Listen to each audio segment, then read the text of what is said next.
of beauty. What they call beautiful nature is but his smile, and what they call the sweet songs of the birds are but specimens of the whispering voice of the Lord.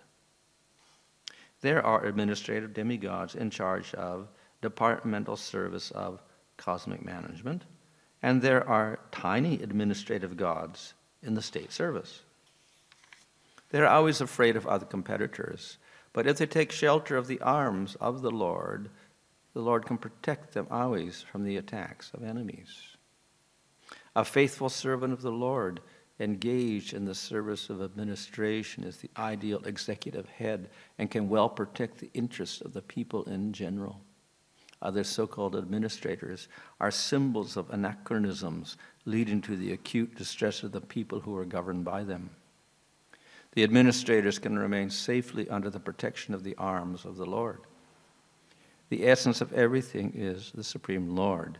He is called the Saram, and those who sing and talk about him are called the Sarangas, or the pure devotees.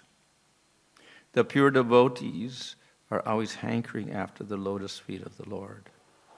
The lotus has a kind of honey which is transcendently relished by the devotees. They are like the bees who are always after the honey. Srila Rupa Goswami, the great devotee acharya of the Gaudiya Vaishnava Sampradaya, has sung a song about this lotus honey, comparing himself to the bee.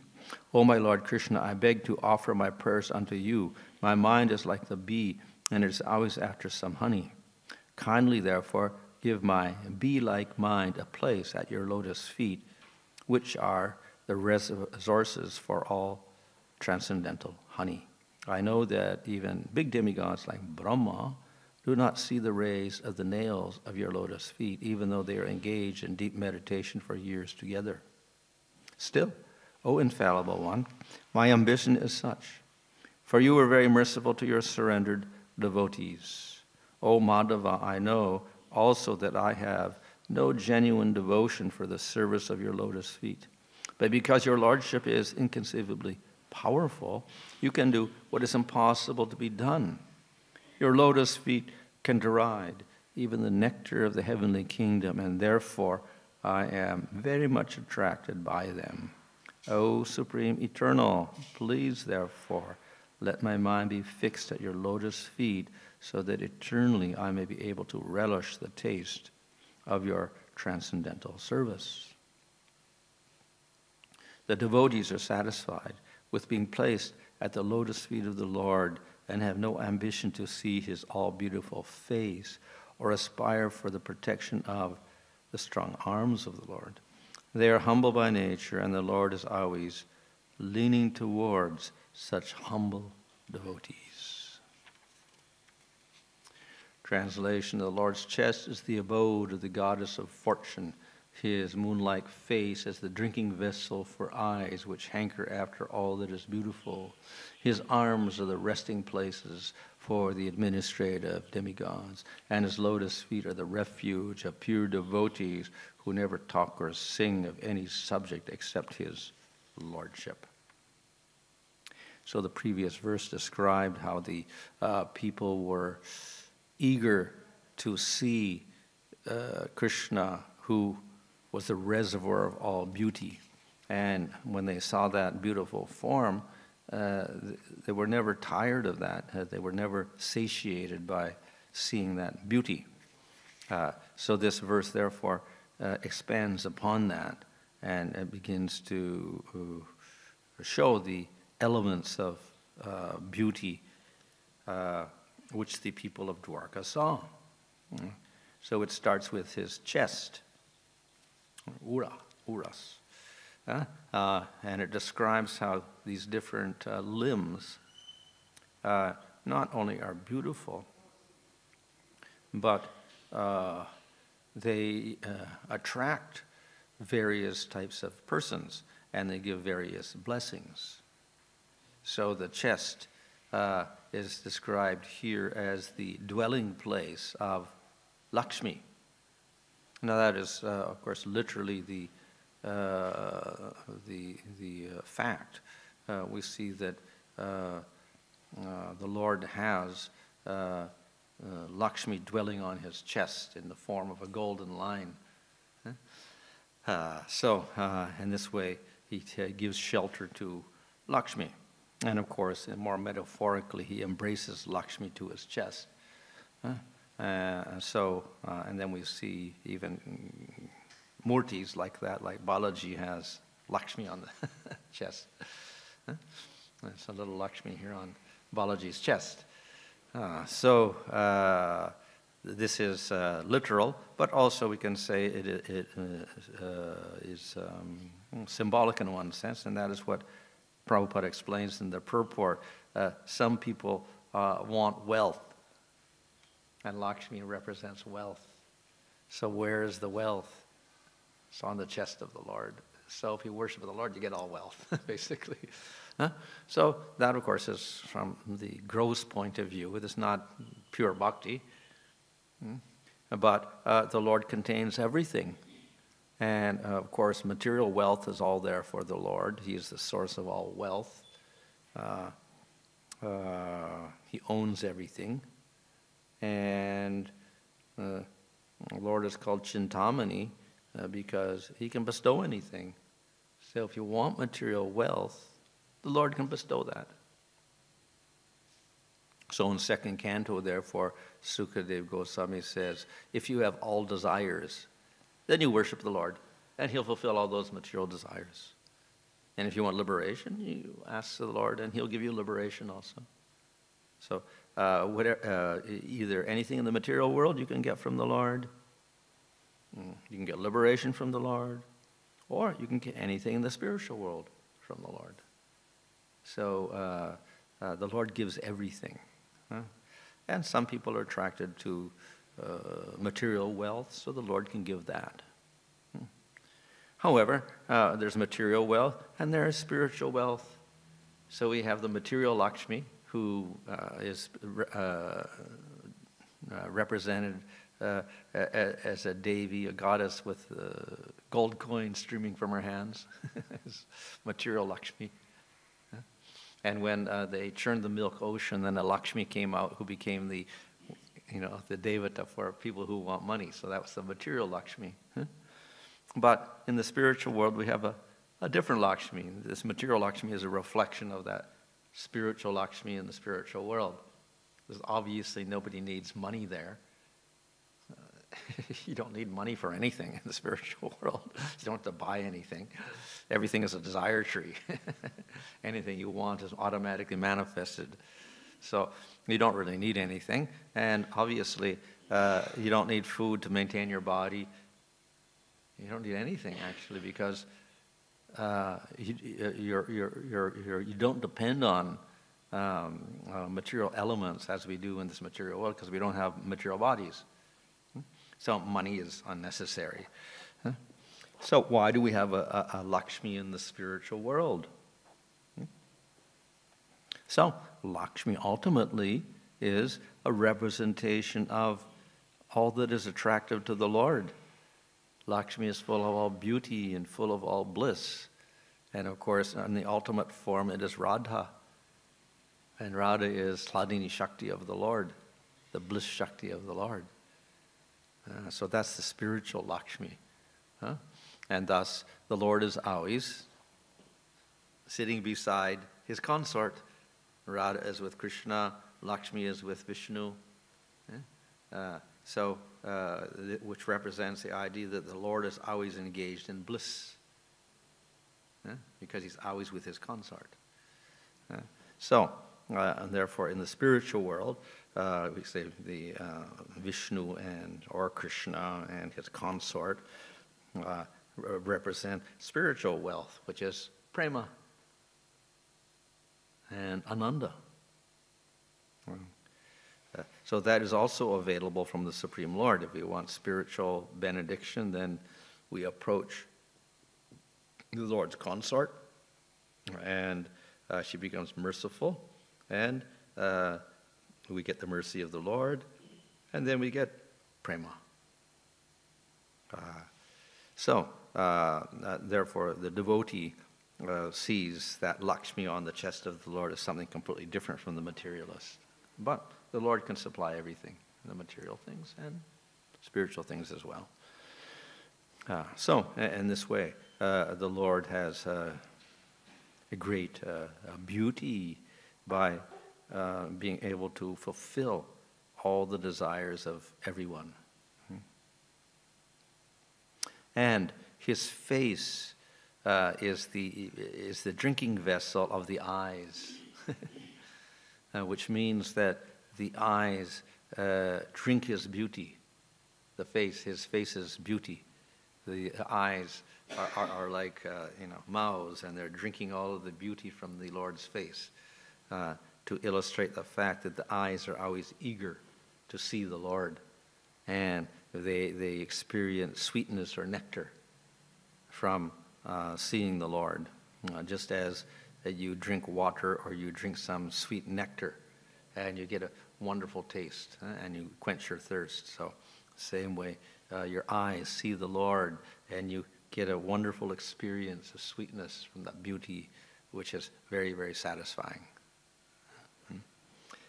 So that is why the word panapatra is used, a drinking vessel. The eyes are constantly concentrated in drinking up the beauty of that face. And by this, there is great satisfaction. So in other words, by looking at the Lord, our sense of sight becomes completely blissful and satisfied. So, of course, not only the eye, but all of the senses in relation to the Lord become fully satisfied. In the material world, our senses also want satisfaction. And therefore, our senses are always looking for some stimulus or some enjoyment. And the eyes are looking for some beautiful forms, or the nose is looking for fragrance, or the tongue is looking for some nice taste, and hands are looking for some nice touch, ears looking for some nice sounds, etc. So all of our senses are looking for the most wonderful, pleasurable thing for each sense. So we got 5 knowledge-gathering senses there, and then we got the action senses, and they're looking for pleasure. So, unfortunately, in the material world, this does not work out too good, because we try to satisfy our senses, and after some time, whatever we thought was very nice is no longer pleasurable. We become tired of that particular pleasure. So it's frustrating. But the spiritual senses, no. As mentioned in the previous verse, the people are never fully satiated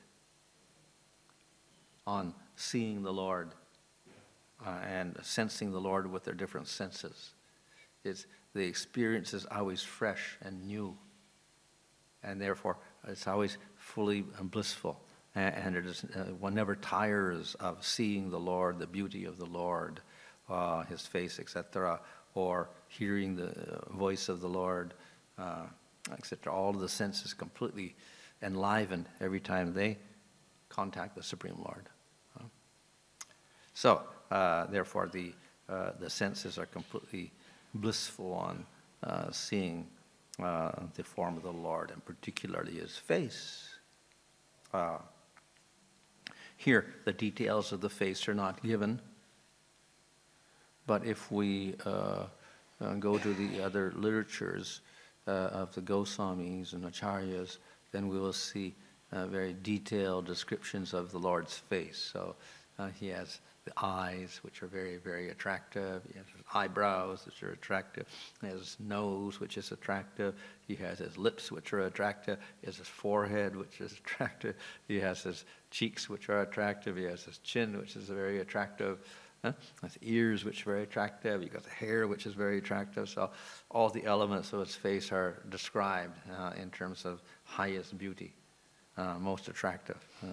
So all the elements of the face are very, very wonderful. Of course, not only the face, but here we have the other elements. So we have the chest described, and we have the face described, and then the arms are described.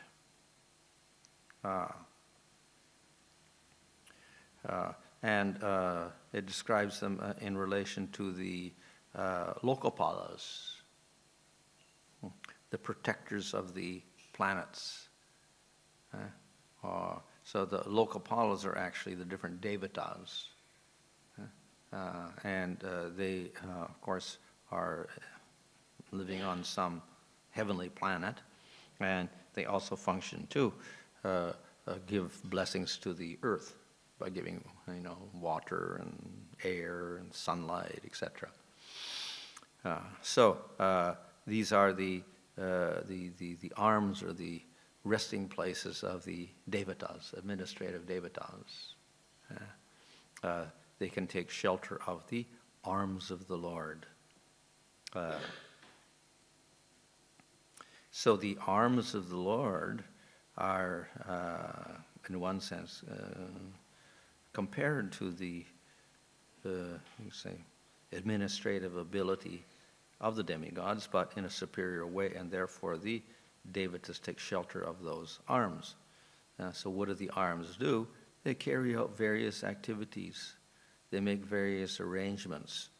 In the material world, the Lord uses the devatas to take care of the earth. And therefore we have different departments like water and wind and light, etc. Devatas are taking care of all that, like ministers.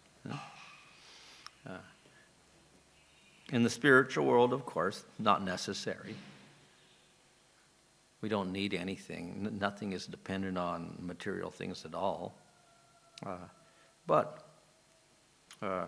even in the spiritual world, we have devatas. Obviously, they don't have to supply material light and material water, etc. But they're there to carry out a similar type of function in the spiritual world, like ornaments. They are like ornaments there, just to carry out a replica of everything in the material world, just as we have in Dwarka, we have kshatriyas in the spiritual world, though there's no necessity of having kshatriyas at all. There's no necessity of having varnas, but in Vrindavan we have cowherd boys there also. So there's kind of a replica in the spiritual world of things that are in the material world, even though they're not really necessary, but they're there for pastimes. So the devatas are also there for pastimes. And when there's certain events, the devatas rejoice and they sprinkle flowers, etc., or they're dancing in the heavenly planets, praising the Lord, etc. So they have a spiritual function there of supporting the Lord in his various pastimes.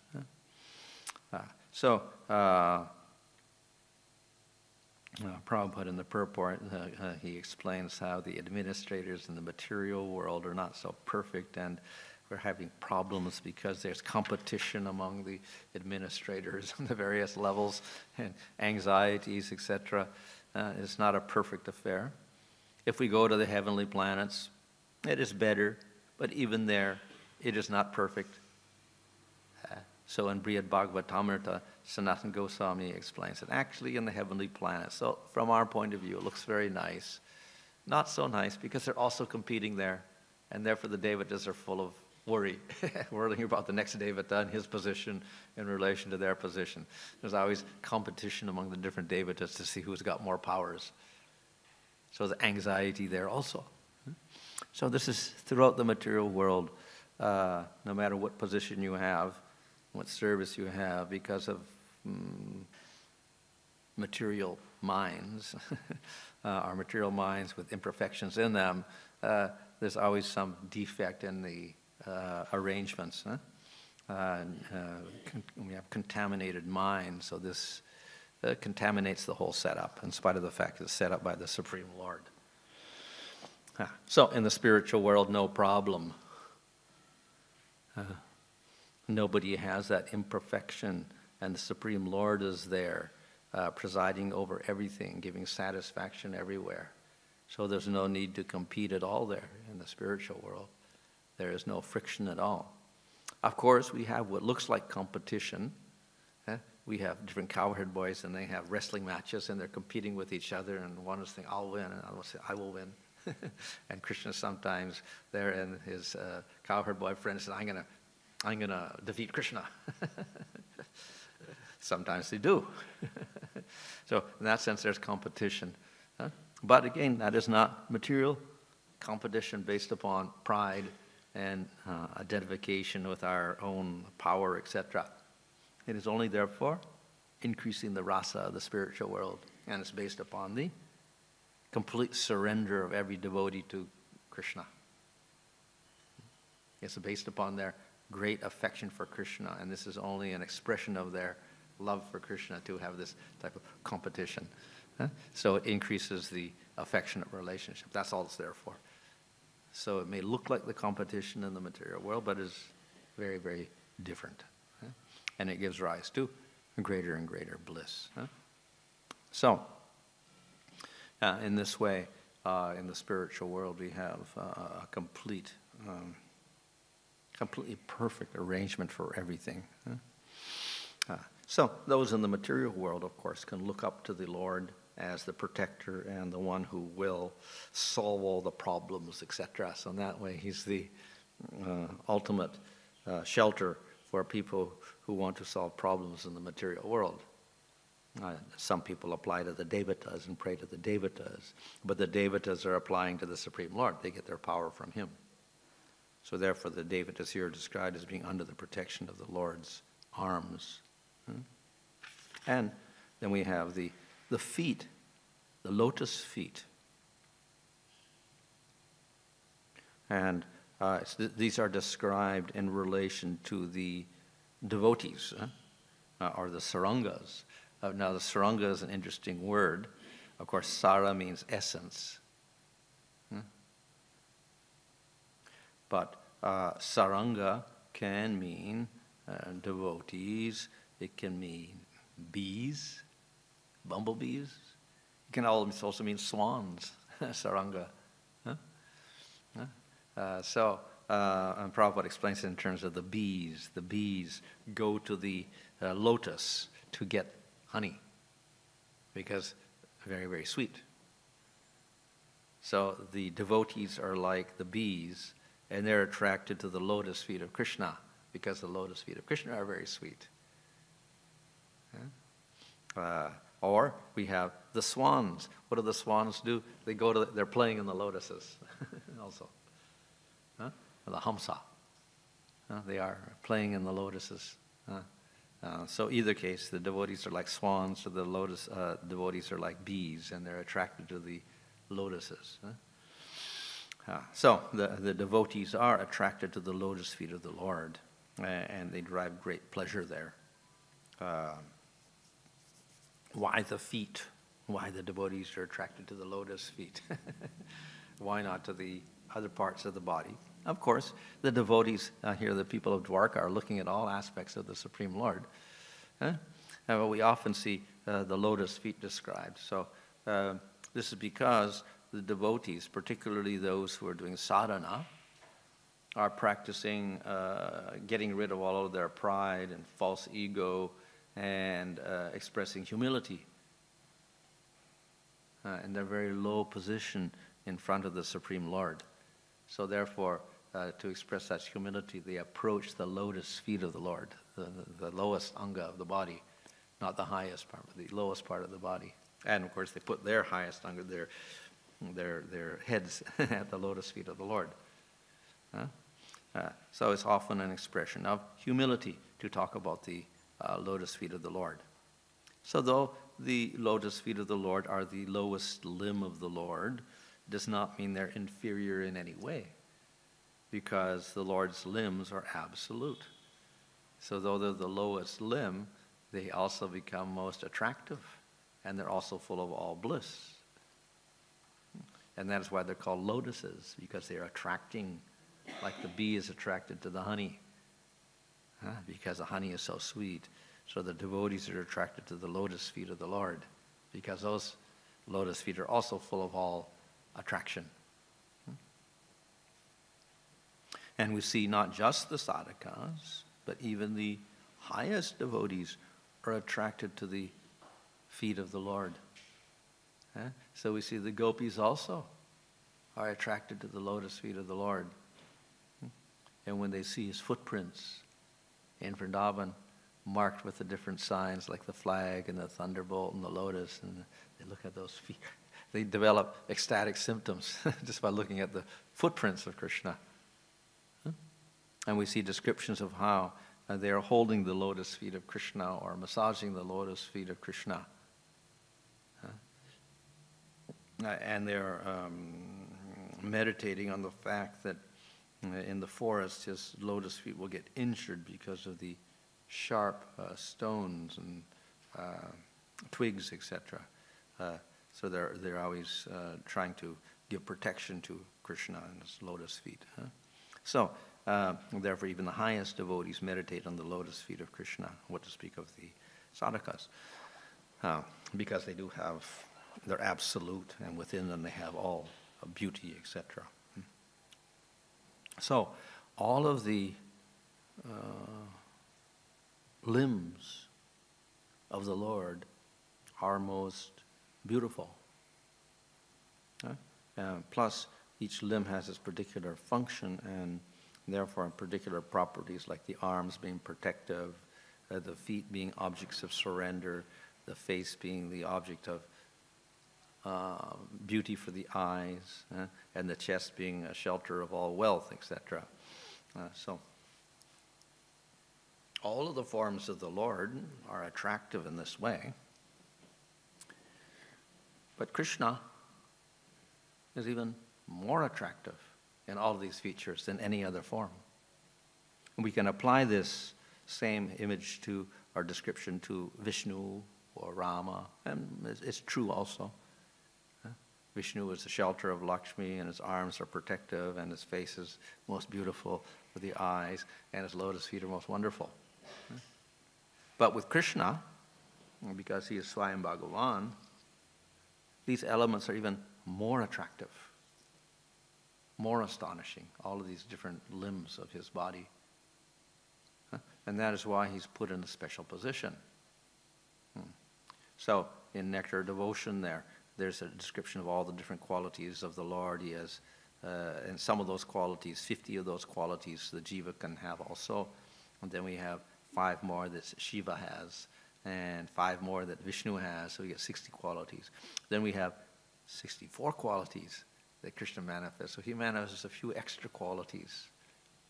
So one of those qualities is Madhurya Rupa, sweet form or sweet beauty. It's especially sweet. And all the forms are beautiful, but there's a certain sweetness in that, the form and the beauty of Krishna. And when one sees that form and that beauty, one develops a certain type of prema, which is also Madhurya, a very intimate type of prema with Krishna, which is sweeter and more intimate than by seeing the forms of the other avatars and forms of the Lord. So when one sees Krishna, then that sweetness is a little bit special, very, very sweet, and it invokes some intimacy. Now here, Krishna is in Dwarka. Still, because Krishna in any form, whether he's in Dwarka, Mathura, or Vrindavan, he's still sweeter than any other form, than Rama or Narasimhadev or Vishnu or any other form. Still, he's got his sweetness there. But in Vrindavan, it becomes the most intense. So his Madhurya Rupa is most intense. His devotees are the most intense. His pastimes become the most sweet. And of course, there he has his flute also, which he doesn't manifest in Dwarka or Mathura. So the highest sweetness and beauty of the beauty and his pastimes manifest in Vrindavan. But we get a reflection of that in Dwarka and Mathura also. So therefore, Krishna is very special in any case, but the ultimate sweetness of Krishna and his beauty, etc., manifest in Vrindavan. So because of the different devotees in Dwarka, different devotees in Vrindavan, they see different things, and they appreciate that. So the people of Dwarka are qualified for this particular form of the Lord, that type of sweetness, and therefore they're very, very satisfied with this. Whereas the people of Vrindavan are more highly qualified, with more intensity in their love, and therefore they become fully blissful when they see that form of Krishna in Vrindavan, with the more sweet aspects in it. But according to the qualification, the different devotees get fully satisfied with their vision of the Supreme Lord. So here the inhabitants of Dwarka are fully blissful on seeing this form of Krishna in Dwarka, even though there's a sweeter form there in Vrindavan. But they don't know about that. And the only ones that appreciate that form in Vrindavan are the people of Vrindavan. Other people cannot really appreciate that form. And so Krishna manifests this form for the people of Dwarka.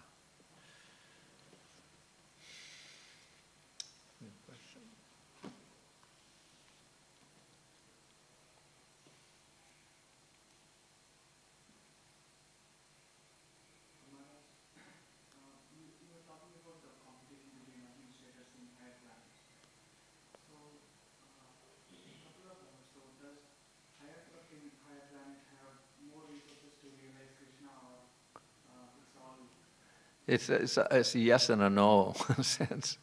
Now, as we go upwards, generally it becomes sattva, above Bhuvar Loka, which has got some rajasic elements in it, like there's ghosts and things in Bhuvar sphere. When we get to Svarga, then it is predominantly sattva compared to earth, which is rajasic. So generally, sattva is more encouraging for devotion than rajas and tamas, because one can be peaceful and one is more interested in spiritual things. So in that sense, better. And the whole environment is sattvic also. So if you're given a choice, will I practice bhakti in a sattvic environment, a rajasic environment, or a tamasic environment? We would choose a sattvic environment. It's easier for us. It doesn't distract us so much. So in that sense, good. The negative aspect is that the people there become conditioned to their sattvic existence, because any mode produces conditioning, and we become attracted to that particular material aspect. So people in sattva become attached to the sattva. So the devatas become attached to their mode of living up there, which is very peaceful and whatever. So therefore that's the obstacle to them to advance, because they're attached to that mode. And similarly with the other higher planets like Mahaloka, Janaloka, Tapaloka, and Brahmaloka, it's almost like a spiritual world on Brahmaloka.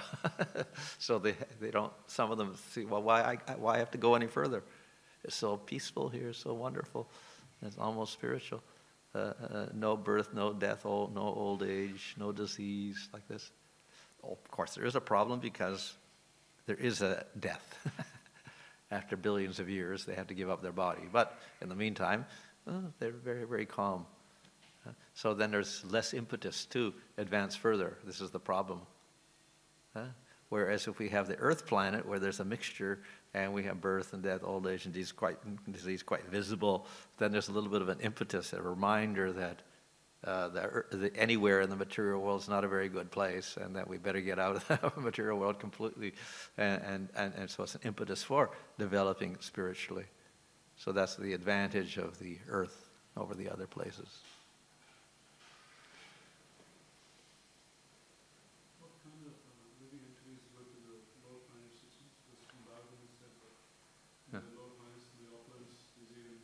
Yeah, they're called Bila Sparga, or underground heavenly enjoyment. So they also enjoy. The only difference between the upper and the lower is the lower, there's no light at all. It's all darkness. And so they have artificial light down there coming from the gems on the snakes, etc. And it's not sattvic. You go to Svargaloka by doing a lot of sattvic activities and sacrifices and controlling your senses and punya. You go to the lower planets without that. So in other words, it's rajasic, tamasic. And that's why there's darkness down there. Well, those people, they get rewards for certain activities, and they want the enjoyment, so the Lord gives it to them. So they have enjoyment in a lower mode down there. Not through pious acts. In terms of accumulating karma, does the soul only accumulate karma on earth? Or yeah. It's often said that the earth is the place of accruing karmas, but it's obvious that every place in the universe, every act is subject to karma, whether it's Brahmaloka or Patalaloka. You're doing activities, the human being must get results for his activities. But the earth planet acts as a place where we choose to do pious activities and we go upwards, or we do sinful activities and we go downwards. So there the choice is quite graphic of choosing certain activities to go up or down. And then once you get to Svargaloka, your vision is a little bit not so discriminating between up and down or whatever like that. So you become a little complacent in your activities. Where Earth is quite there's a dramatic choice there to make between up or down. So that's why it's called the place of accruing karma. So you do punya so you can go upwards, or you do sins, you go downwards. Look about the demigods. They don't have access to scriptures or acharyas like we do. Well, they in one sense they do, because Brihaspati is very knowledgeable of scripture, and we find that Uddhava got education from Brihaspati. He got knowledge from Brihaspati, so he does have knowledge also, and they have scriptures in one sense. I don't know what scriptures they have. It's probably not the same form we have, but they do have their scriptures and knowledge, etc. That's probably not even book form. It's all in their heads, because they don't need books.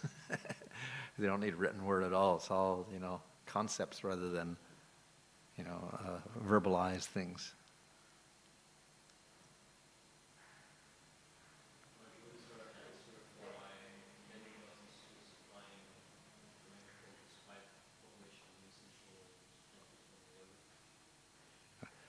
Well, throughout the day of Brahma, we have a rotation of yugas from Satya, Treta, Dwarpa, Kali, and even though the people are low class in Kali Yuga, they still have to be maintained. So therefore, the Devatas have to give something, but obviously it's much less. That's all, because the people are more sinful, so therefore they get less, and when there's less sin, more. So therefore, Satya Yuga, very nice. Everything is without labor. Everything is supplied to everybody. And they don't have to work like we have to work. Here, in order to get anything, we have to squeeze the earth to get the products. So we have to do everything with hard work, and we get our sustenance or whatever. Even that's a struggle for many people. Whereas in Satya Yuga, nobody's starving. Nobody having to work hard. Here we struggle to work, and that's why everyone is working, 10 hours a day or whatever they're doing to survive. And some people, they work 20 hours a day, still they don't survive. They're starving in many places in the world. So this means lack. So they're getting something, but not to the highest degree. When there's one leg of dharma left and the cow does not supply, the earth does not supply the proper amounts, and therefore we suffer more.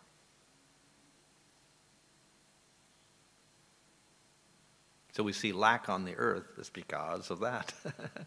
We lack good water, we lack good air, we lack good things. It's because of the Devatas are not supplying, because we are sinful.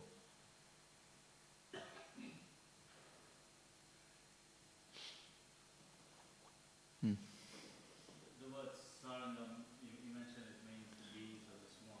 It also means Krishna's bow, right? Oh, that's it's pronounced, spelled a little differently. Saranga. Not saranga, saranga. This is saranga. It's a saranga bow. Okay, Hare Krishna.